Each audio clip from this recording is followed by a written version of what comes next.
বিসমিল্লাহির রহমানির রহিম। আমি মরহুমা বেগম খালেদা জিয়ার বড় সন্তান তারেক রহমান।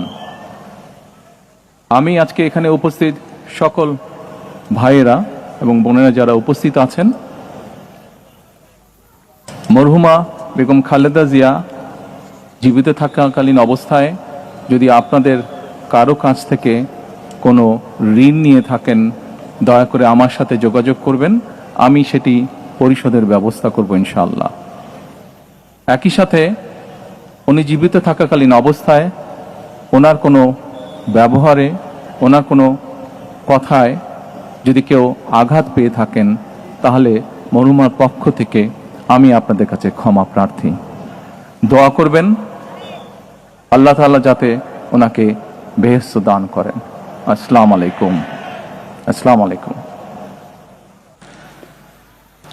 4 তাকবীর হয় জানাজাতে। প্রথম তাকবীর আমরা হাত উঠাবো, প্রথম তাকবীরের পর সানা, দ্বিতীয় তাকবীর, এরপর দুরূদ শরীফ, তৃতীয় তাকবীরের পর দোয়া, চতুর্থ তাকবীরের পর সালাম। কিছুক্ষণের মধ্যেই নামাজ শুরু হচ্ছে, আমরা প্রস্তুত হয়ে যাই।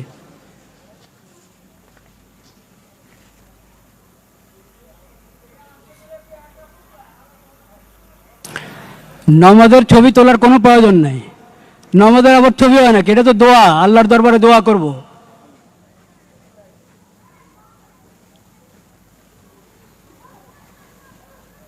শুরু করা যায় মনে হয় এবার।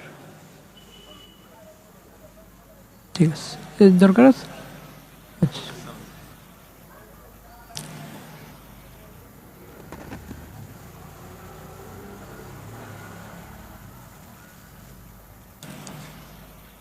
আল্লাহু আকবার।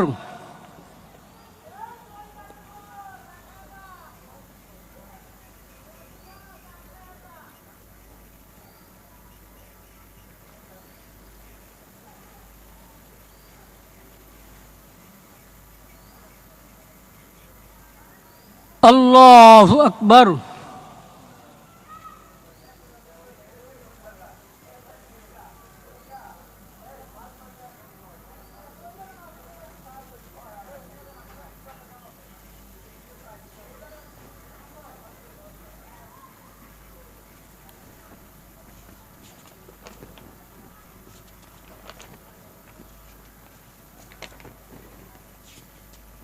আল্লাহু আকবার।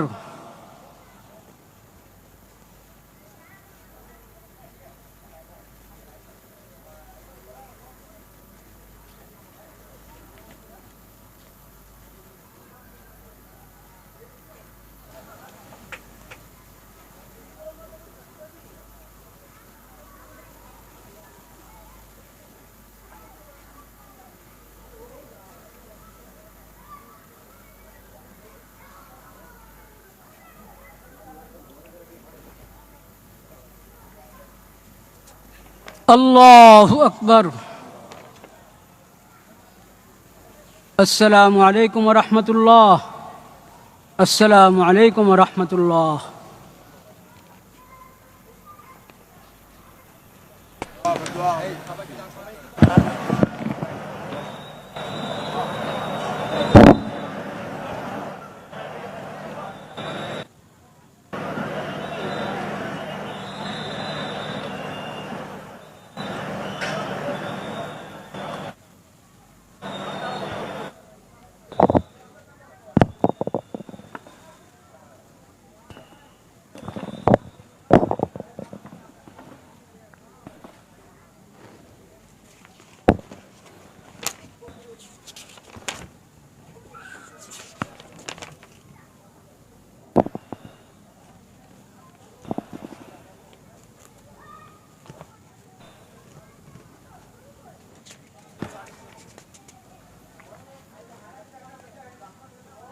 অন্যান্য যারাই ছিলেন বড় প্রজ্ঞাবান রাজনীতিবিদ যারাই ছিলেন, তারা কিন্তু বাংলাদেশের এই অগ্রযাত্রার দিকে তারা তাদের মনোনিবেশ করেছিল, যার কারণে অর্থনৈতিক ভিতটা শক্তিশালী হতে শুরু করে। এবং 1996-এর পরে 2001 সালে যখন বিএনপি আবারও ক্ষমতায় আসে বিপুল সংখ্যাগরিষ্ঠতা নিয়ে, অর্থাৎ সংসদের যেটি বলা যায় যে 2/3 মেজরিটি নিয়ে যখন বিএনপি আবারও ক্ষমতায় আসে, তখন অবশ্য অন্যান্য জোট সঙ্গীরাও ছিল, জামাত সহ 4 দলীয় জোট।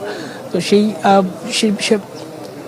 সেবার ক্ষমতায় এসে বিএনপি রাষ্ট্র গঠনের দিকে এবং অর্থনৈতিক ভিত মজবুত করার দিকে সবচেয়ে বেশি মনোনিবেশ করে। এবং তখনকার যে রাজনৈতিক পরিবেশ ছিল কিছুটা পরমত সহিংস রাজনীতি ছিল।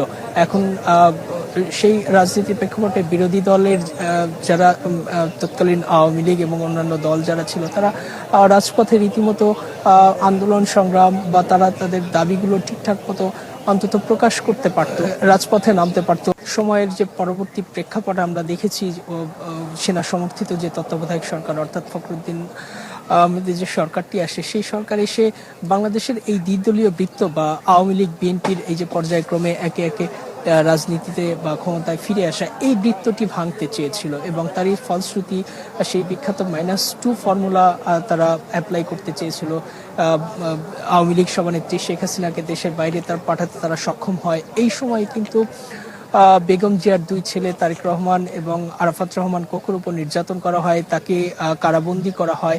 কারাবন্দী করার পরেও তিনি ভেঙে পড়েননি এবং অতীতে যেরকম লড়াই সংগ্রাম বা আন্দোলনে তিনি যেরকম আপোষহীন মনোভাব দেখিয়েছেন, ঠিক একই রকম 111-এর সময়ও কিন্তু তিনি আপোষহীন মনোভাব দেখিয়েছেন এবং তিনি বলছিলেন যে তৎকালীন সরকারকে কোনোভাবেই তিনি দেশ ছেড়ে যাবেন না। এবং যদিও পুত্র আরাফাত রহমান কোকো এবং তারেক রহমানের সুচিকিৎসার জন্য তিনি শেষ পর্যন্ত তার কনসার্ন নিয়েই তাদেরকে দেশের বাইরে পাঠানো হয়। তারেক রহমান এই সময় নির্যাতিত হন ব্যাপকভাবে কারাগারে এবং 2008 সালে তাকে দেশের বাইরে অর্থাৎ ইংল্যান্ডে চলে যান তিনি চিকিৎসার জন্য প্যারোলে মুক্তি নিয়ে। এবং আরাফাত রহমান কোকোকে মালয়েশিয়াতে পাঠানো হয়। এবং তিনি প্রধানমন্ত্রী থাকা অবস্থায় বা তার পরবর্তীতে যেভাবে কারারুদ্ধ হলেন এবং তার ছেলেদের উপর যেভাবে নির্যাতন করা হলো, তারপরেও তিনি কোনো আপোষকামিতার মধ্যে যাননি। যার ফলশ্রুতি আমরা দেখেছি 22 আগস্ট 2008 সালে যেভাবে ঢাকা বিশ্ববিদ্যালয়ে আন্দোলনের সূত্রপাত হয়েছিল এবং এর পরবর্তীতে সেই আন্দোলন থেকে তত্ত্বাবধায়ক সরকারের তখনকার সরকার আসলে বুঝতে পেরেছিল বাংলাদেশের রাজনীতি থেকে আসলে কখনো -2 ফর্মুলা সেটি সম্ভব নয় এবং তারা নির্বাচন দিতে বাধ্য হয়েছিল। এবং সেই নির্বাচন নিয়ে অবশ্য 2008 সালের ইলেকশন ইঞ্জিনিয়ারিং এর কিছু কথা উঠেছিল, যদিও খালেদা জিয়া পরবর্তীতে বিভিন্ন সময়ে বলেছিলেন যে বাংলাদেশের গণতন্ত্রের স্বার্থে তিনি সেই নির্বাচন মেনে নিয়েছেন। এবং তারই ফলশ্রুতি দীর্ঘ আওয়ামী লীগ ক্ষমতায় আসার পর দীর্ঘ সময়ের জন্য একটা ফ্যাসিবাদী শাসনের দিকে পতিত হয় এবং 2014 সালে বিরোধ করতে আসছেন। আজ থেকে তার যোগ্য স্ত্রী বেগম জিয়া তিনিও শায়িত হলেন। আমরা লক্ষ্য করছি যে প্রক্রিয়া অনুযায়ী আনুষ্ঠানিকতা যেটা বলে, ধর্মীয় রীতি যেটা বলে, সেভাবে করেই মুঠমুঠ করে মাটি দিয়ে পুরো কবরে ছড়িয়ে দেওয়ার চেষ্টা করছেন। তার মাকে শেষ বিদায় জানানোর যে প্রক্রিয়া, যে আনুষ্ঠানিকতা, যেটা কোনো সন্তানই চাইবেন না তারপরও করতে হয়, সেই প্রক্রিয়া অনুসরণ করছেন জনাব তারেক রহমান।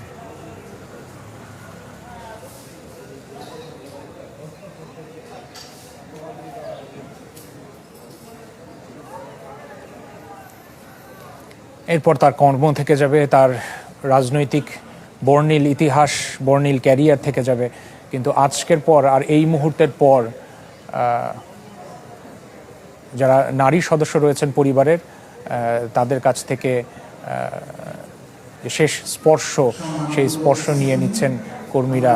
সেই মাটিও এই কবরে স্থান করে নিবে, এই কবরে ছিটিয়ে দেওয়া হবে। এখন পর্যন্ত খুব ধর্মীয় নীতি অনুসারে, রীতি অনুসারে শুধুমাত্র পুরুষ কর্মীরা বা পুরুষ সদস্যরা এই সমাধির কাজ করে থাকেন বা সমাধিস্থ করে থাকেন, আপনারা জানেন। এবং সেখানে পুরো প্রক্রিয়াটা অনুসরণ করা হয়েছে খুব স্বাভাবিকভাবেই। এবং এক এক করে আমরা দেখতে পাচ্ছি যে বাহিনীর প্রধানরা এবং ঊর্ধ্বতন কর্মকর্তারা তারাও এসছেন, মাটি দিচ্ছেন, স্বরাষ্ট্র উপদেষ্টা এবং এক এক করে গুরুত্বপূর্ণ ব্যক্তিবর্গ এই আনুষ্ঠানিকতায় অংশ নেবেন, এই প্রক্রিয়ায় অংশ নেবেন। আপনারা জিয়া উদ্যান থেকে সরাসরি সম্প্রচার দেখছেন চ্যানেল 24-এর পর্দায়।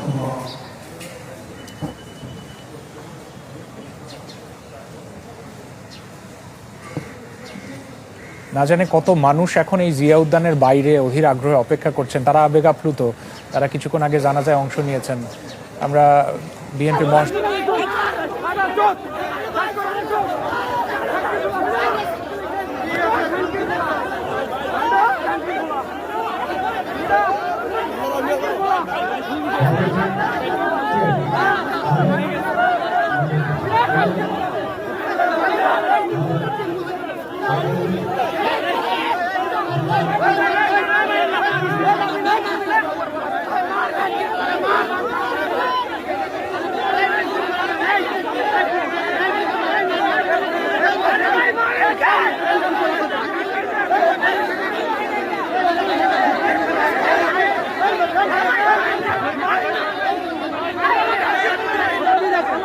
দর্শক, চারিদিক থেকে পঙ্গপালের ন্যায় মানুষগণ আগমন করেছিল সাবেক প্রধানমন্ত্রী খালেদা জিয়ার এই জানাজায় অংশগ্রহণ করার জন্য। ড্রোন ক্যামেরায় যা দেখা যাচ্ছে সেখানে প্রায় অর্ধেক ঢাকার শহরের সংসদ ভবন এরিয়া সহ মানিক নিউ অ্যাভিনিউ সহ আশেপাশের সমস্ত রাস্তা ফুল টান মানে একেবারে ভরে গিয়েছে। ভালোবাসা যদি কোনো শাসকের জন্য থেকে থাকে তাহলে সেই শাসককে বিদায় জানাতে মানুষ কতটা আগ্রহী থাকে সেটা সাবেক প্রধানমন্ত্রী খালেদা জিয়ার এই জানাজা দেখলেই বোঝা যায়। অন্যদিকে স্বৈরাচারদের কি অবস্থা হয় সেটি তো আমরা সকলেই দেখেছি। বাস্তবতাটা এমনই, দুনিয়াটা ক্ষণিকের জায়গা।